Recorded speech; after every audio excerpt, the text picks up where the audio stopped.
Welcome back नाज़रीन, clinic online में दोबारा खुशामदीद। हमारे साथ आज मौजूद हैं डॉक्टर जावेद हुसैन साहब, consultant chest physician and associate professor आखा यूनिवर्सिटी एंड हॉस्पिटल, और बात कर रहे हैं दमे के हवाले से। और साथ मैं उनसे पूछना चाहूँगा, डॉक्टर साहब ये बताइए, दमे की अलामतें एक दफ़ा दोबारा ब्रीफ करके और डायग्नोज करने के लिए जब डॉक्टर के पास जाते हैं, कंफर्म तशखीस कैसे कर सकते हैं? बिल्कुल। सबसे पहले तो डायग्नोसिस में सबसे इम्पोर्टेंट चीज़ अलामतें दोबारा अलामतें, वही मैं बता रहा था कि डायग्नोसिस में सबसे ज़्यादा इंपॉर्टेंट चीज़ है कि जी आपके पेशेंट की क्या अलामतें हैं और क्या फ़िज़िकल साइंस उनके पाए जाते हैं।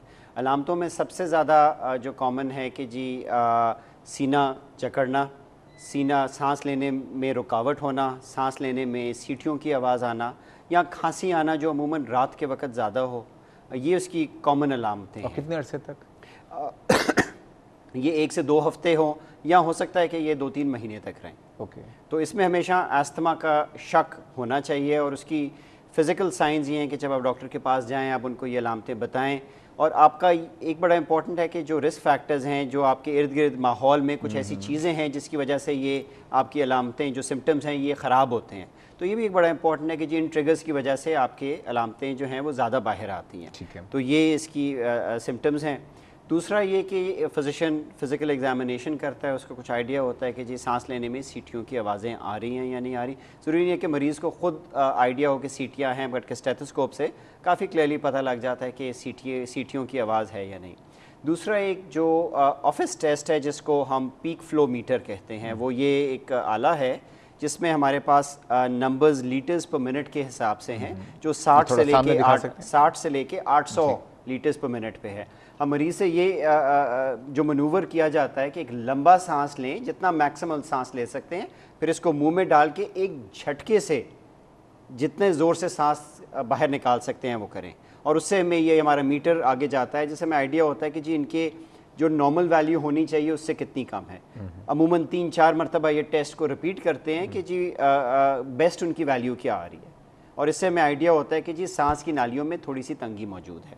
ये एक है जिसको पीक फ्लो मीटर कहते हैं। दूसरा टेस्ट जो हमें इससे ज़्यादा स्पेसिफिक है वो स्पायरोमेट्री। वो एक थोड़ा फॉर्मल टेस्ट है जिसमें तकरीबन 20 से 25 मिनट लगते हैं। जो हमारे टेक्नीशियन होते हैं, जिसमें तकरीबन मनूवर ऐसा ही होता है, मगर वो नाक पे एक क्लिप लगाते हैं और आहिस्ता आहिस्ता सांस लेते हैं, फिर एक लंबा सांस ले के ज़ोर से बाहर निकालना होता है। उससे हमें अंदाज़ा होता है कि जो हमें ग्राफिक रिप्रेजेंटेशन होती है, जिससे अंदाज़ा होता है कि जी सांस की नालियों में तंगी पाई जाती है। अच्छा, ये तो वो लोग कर सकते हैं जो कि अब जो ज़रा बड़ी उम्र के हैं, लेकिन जो छोटे बच्चे होते हैं वो पीक फ्लो को कैसे हैंडल करेंगे, या उनका स्पायरोमेट्री है वो कैसे कर सकते हैं? अब ऑब्वियसली बिल्कुल छोटे बच्चों का तो पॉसिबल नहीं है उसमें। लेकिन किस उम्र के बच्चों से स्टार्ट किया जा सकता है? आई थिंक मेरे ख्याल में 3 से 5 साल की उम्र में ये तो नहीं, आई मीन स्पायरोमेट्री ज़्यादा हेल्पफुल होगा, बट 5 ईयर्स एंड ऑनवर्ड्स में तो हम स्पायरोमेट्री रिकमेंड करते हैं कि वो करें, क्योंकि वो हमें जो ग्राफिक रिप्रेजेंटेशन है उससे आइडिया हो जाता है कि जी सांस की नाली तंग है।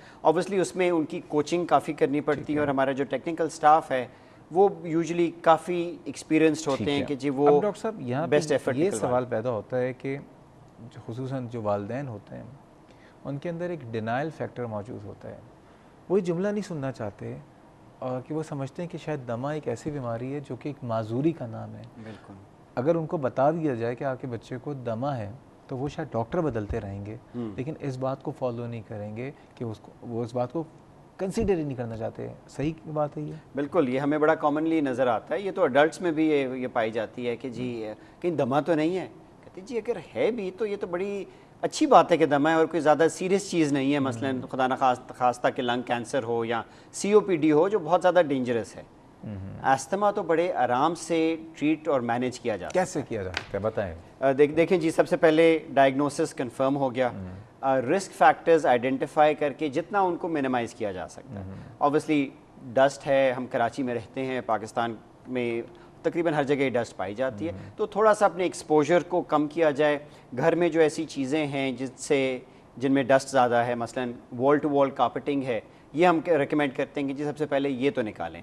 बच्चों में स्टफ़ टॉयज़ जो हैं वो भी एक बड़ा नाइडस है जिनमें डस्ट पाई जाती है, तो ऐसे एक्सपोजर लिपट के सो रहे होते हैं तो उनमें तो ऑब्वियसली ये पाया जाएगा। और ऑब्वियसली उनको ये किया जाता है कि हफ्ते में कम से कम 1 या 2 मरतबा जो बेड शीट्स हैं, बेड कवर्स हैं, जो तकिए के गिलाफ हैं, उनको गर्म पानी से अच्छी तरीके से धोया जाए कि अगर जो थोड़ी बहुत डस्ट है वो उसमें डस्ट माइट क्लियर हो जाएंगे। सर एक मसला है, 1 मिनट रह गया, आप ये बताइए कि इसका इलाज गोलियां हैं, शरबत है या देखिए जी, कुछ और? जो अस्थमा का इलाज सबसे बेहतरीन है इन्हेलर्स का इस्तेमाल। इन्हेलर्स में एक तो स्टेरॉयड इन्हेलर्स हैं जो सांस की नालियों में जो सोजिश होती है उसको कंट्रोल करते हैं। दूसरे हैं जो रिलीवर मेडिसिन हैं जिनका असर विद इन सेकेंड्स होता है और वो सांस की नाली को खुला रखते हैं। वो भी इन्हेलर्स हैं? वो भी इन्हेलर्स हैं। गोलियां क्यों नहीं दी जाती? एक्चुअली गोली भी है, एक ग्रुप ऑफ मेडिसिन है जो लुकोट्राइन इनहिबिटर्स हैं जो सांस की नालियों को खोलते हैं, उनकी सोजिश को कम करते हैं, उनका भी इस्तेमाल है, मगर फर्स्ट लाइन ट्रीटमेंट इन्हेलर्स है। ज़्यादा इफेक्टिव कौन सा है? ज़्यादा इफेक्टिव इन्हेलर्स हैं। और उसकी वजह यही है कि जो प्रॉब्लम सांस की नाली में सोजिश है, सबसे जल्दी असर उस पर सांस की नाली में जो मेडिसिन डायरेक्टली जाएगी, जो इन्हेलर्स है, वो सांस की नालियों की सोजिश को और सांस की नालियों को सबसे जल्दी खोलेंगे।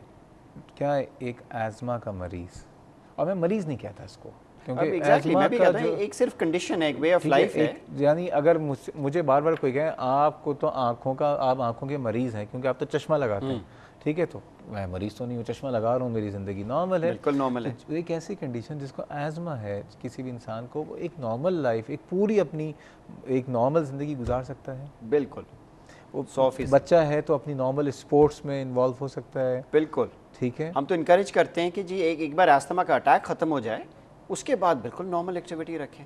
और ये ट्रू एंड फॉल्स एस्थमा क्या होता है?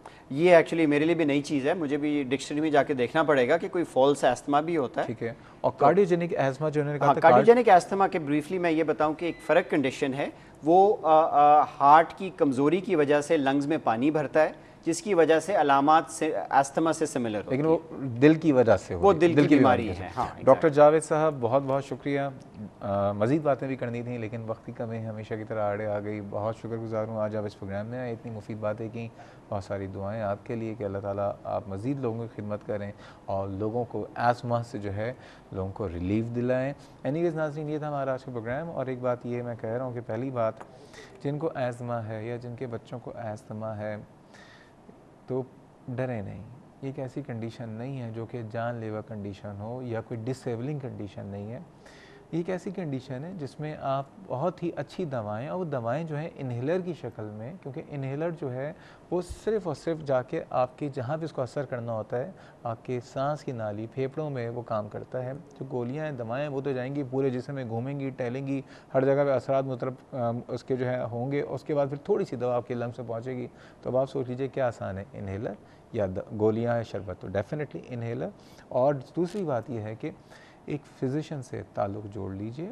अपनी तरफ से आप कोई भी चीज़ें आप समझ सकते हैं, और अगर आपको बहुत सारे लोग बता रहे होते हैं, वो चाहने वाले होते हैं, वो भी मोहब्बत में बता रहे होते हैं, तो उन बातों को कंफर्म किसी भी फ़िज़िशियन से आप कीजिए और उसके साथ अपनी ज़िंदगी गुजारिए। ये था हमारा आज का प्रोग्राम। इस ताल्लुक़ की फीडबैक या सजेशन हो तो आप मुझे ईमेल कर सकते हैं cliniconline@health-tv.tv, या फेसबुक पर जाकर आप क्लिनिक ऑनलाइन के पेज पर अपने सवाल से आगे कर सकते हैं। कल इंशाअल्लाह ताला मुलाकात होगी एक नए प्रोग्राम के साथ। कल तक के लिए अल्लाह हाफ़िज़।